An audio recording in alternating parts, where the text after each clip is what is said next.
Hablemos primeramente de algunos conceptos básicos del precáncer bucal, necesarios pues para la toma de muestra de este tipo de lesiones. ¿Ok?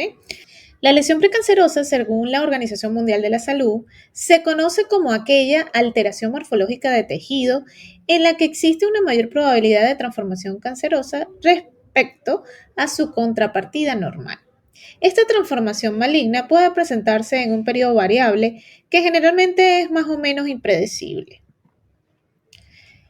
Por ello es necesario establecer el concepto de lesión precancerosa, que supone la presencia de una alteración clínica que tiene una real potencialidad de transformación maligna, que se establece mediante, uno, su incidencia en algún grupo humano o más o menos determinado, dos, su seguimiento a través de un tiempo significativo, tres, su comportamiento biológico, es decir, su capacidad de ser benigna antes para ser maligna después, cuatro, su equivalencia histológica en la que se ha comprobado un proceso evolutivo histológico y de malignización. Cinco, su localización anatómica precisa. Y seis, los factores etiológicos asociados a su aparición. ¿Por qué les digo esto? Porque es necesario pues, establecer los criterios de diferenciación con las condiciones precancerosas para establecer cuándo se debe realizar o no la toma de la muestra. Por eso, la condición precancerosa es un estado o condición predisponente que corresponde a un estado general asociado a un aumento significativo en el riesgo de desarrollar cáncer, lo que se traduciría en el hecho de que determinados tejidos de ciertas personas son más susceptibles a la acción de agentes iniciadores del proceso carcinogénico y el estado de predisposición tisular. También tomar en cuenta el estado del paciente con mayor riesgo a desarrollar un cáncer. Y factores como los hábitos de fumar, el alcohol, algún tipo de anemia y alteraciones del medio ambiente y estados de inmunosupresión, como en el caso de la enfermedad del SIDA, pues contribuyen al diagnóstico de cáncer bucal. Entonces, hablando de las lesiones precancerosas, el cáncer oral constituye una patología con implicaciones psicosociales y económicas importantes. Tienen una posibilidad estadística de convertirse en cáncer y actualmente le sigue la estadística del cáncer de cuello uterino.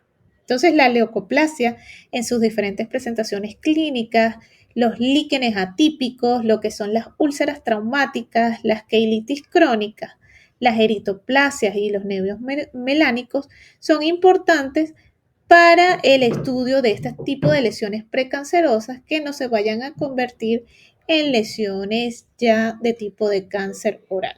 Entonces, ya definido estos dos criterios, recapitulamos. La lesión precancerosa es todo aquel tejido de morfología alterada más propenso a cancerizarse que el tejido equivalente normal, de acuerdo a la Organización Mundial de la Salud. Y la condición precancerosa es el estado, la enfermedad en sí. Personas que sin tener las alteraciones locales del tejido tienen un riesgo significativamente mayor de presentar cáncer. Entonces hablemos de inmediato de los diferentes métodos de toma de muestra de citología foliativa en el caso de lesiones o condiciones precancerosas.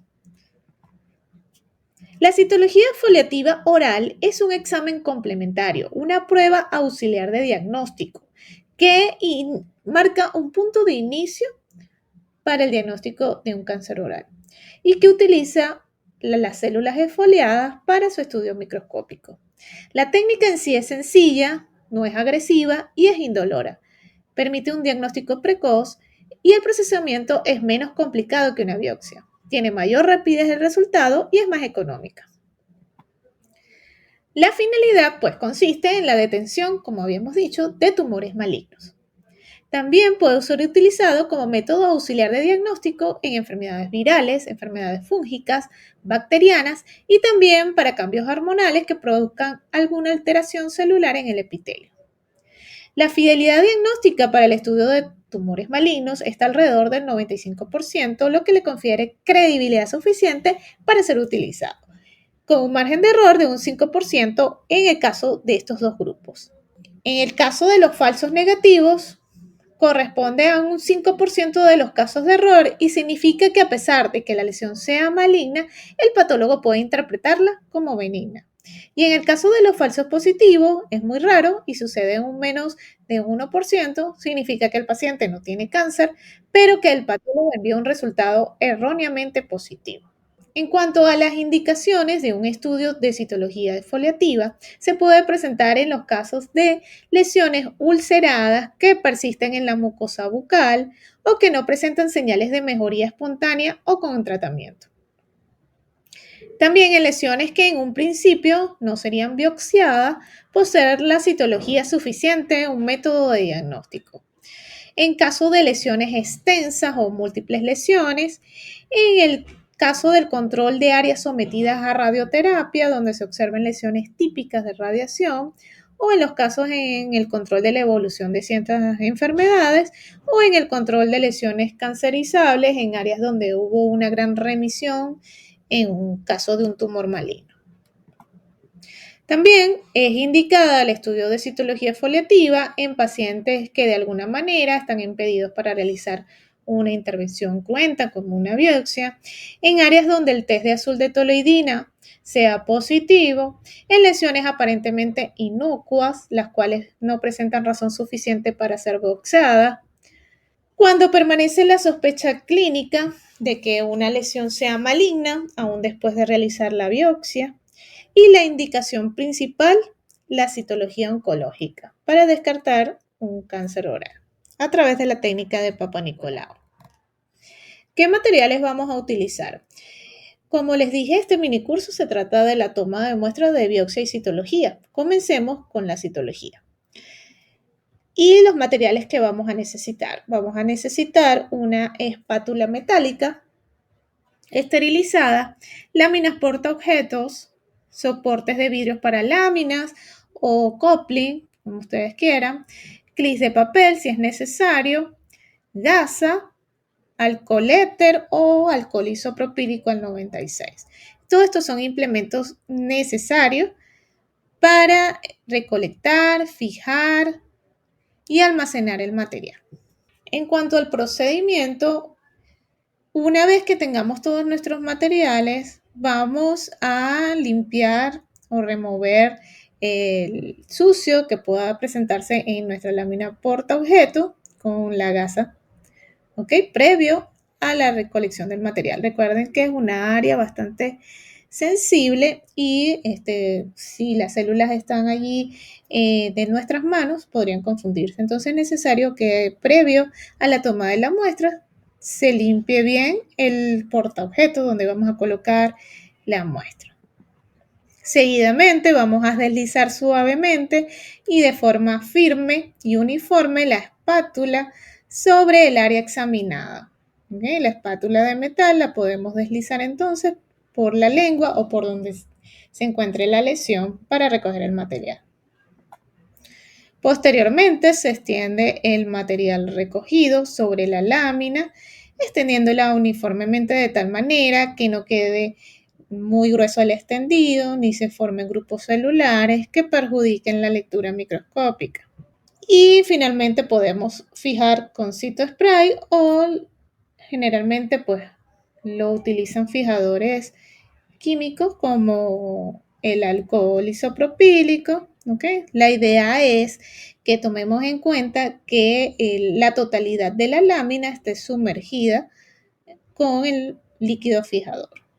Generalmente en los clínicos utilizan los tipo coupling o esos frascos de vidrio para introducir las láminas para su fijación. Pueden utilizar un clip para que les sea más fácil la introducción pues dentro del coupling y haya una cierta separación entre una lámina y otra, en el caso de que se hayan tomado varias láminas, y evitar así que se peguen entre ellas. Y luego completamos el coupling, como les dije, con la totalidad de líquido fijador, ¿okay? De manera que cubra totalmente el material. Generalmente estas láminas se identifican previamente. Si son láminas biseladas, se puede colocar allí, ¿no? Entonces, preparamos ya el líquido fijador para que podamos entonces procesar en el laboratorio. Este frasco conteniendo las láminas se envía al laboratorio de preferencia junto con los datos del paciente, como la identificación, el breve relato clínico de la lesión y la hipótesis diagnóstica. En cuanto a los métodos de toma de biopsia, la biopsia en sí es un procedimiento de elucidación diagnóstica a través de la remoción de tejido vivo para un estudio macro y microscópico. Esta remoción quirúrgica de parte o la totalidad de una lesión precancerosa de un tejido vivo tiene como propósito el de realizar un examen microscópico y su diagnóstico. La biopsia nos indica, en el caso de la mucosa bucal, al contrario que la mucosa de la piel, no deja cicatriz, ¿okay? Por tratarse de ese epitelio. Y la biopsia, aparte de